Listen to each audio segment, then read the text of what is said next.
Finding the right volume for a video can be quite tricky. After all, we all have different voices and pitches. What makes it even more confusing is that YouTube also normalizes loud sounds.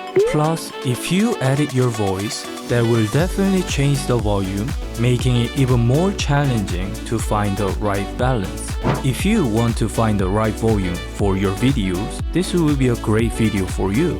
Let me show you how I did it. So I decided to conduct a little experiment to find the ideal volume for YouTube.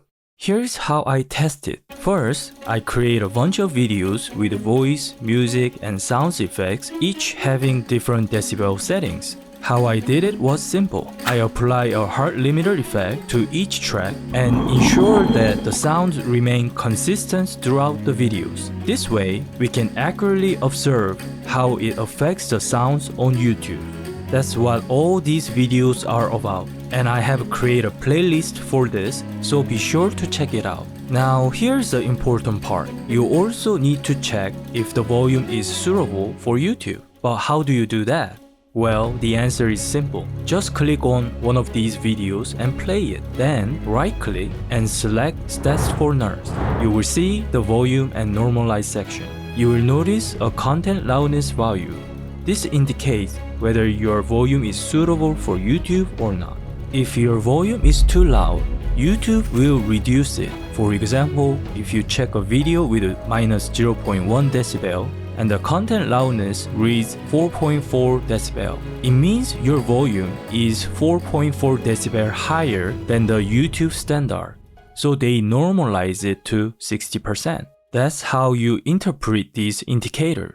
I have spent some time observing these videos and the difference in sound, and the results might shock you. If you watch videos with a volume set at minus 0.1 decibel, minus 3 decibel, and minus 6 decibel, you will notice that their sound volumes are identical. This is expected since YouTube normalized loud volume. And starting from minus 9 decibel, the volume gradually decreases. And at minus 12 decibel, you can definitely notice the decrease in volume. I also conclude that after minus 15 decibel, it's not suitable for voiceover. For music, volumes up to minus 9 decibel provides richness of sound, while minus 15 decibel to minus 18 decibel is ideal for ambient sound and also useful for sound ducking. Starting from minus 20 decibel to minus 24 decibel, the sounds decrease significantly. Beyond minus 24 decibel, the sounds becomes too faint, making it unsuitable for music. For sound effects, it's surprising that even at minus 0.1 decibel, the loudest sound effect doesn't sound bad or unpleasant. This means that sound effect can be louder than voiceover. In summary, the ideal range for voiceover is minus 6 decibel to minus 9 decibel. Slightly higher for sound effects. As for music, integrating with voice requires volume between minus 15 decibel and minus 18 decibel. So that's my conclusion for the volume in the video. Sounds like a happy ending, right? No, we are not done yet. You see, if the volume is loud, YouTube normalized the loud sound to make it suitable for the video. But what about low sound? If my voice has a low volume, does YouTube fix it for me?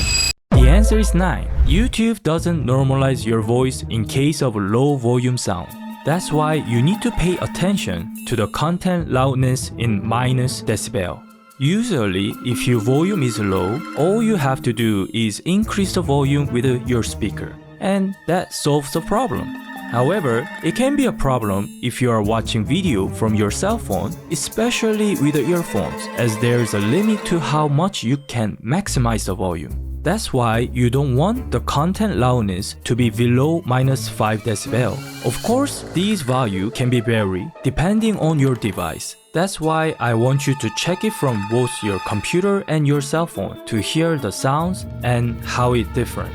That's why I create the decibel volume test playlist to make it much easier for you to test your volume. Unfortunately, there are more factors to consider in finding the right volume in videos. For example, if you edit your voice and add EQ effect, the result can change. The same applies to music, depends on the genre, the outcome can vary.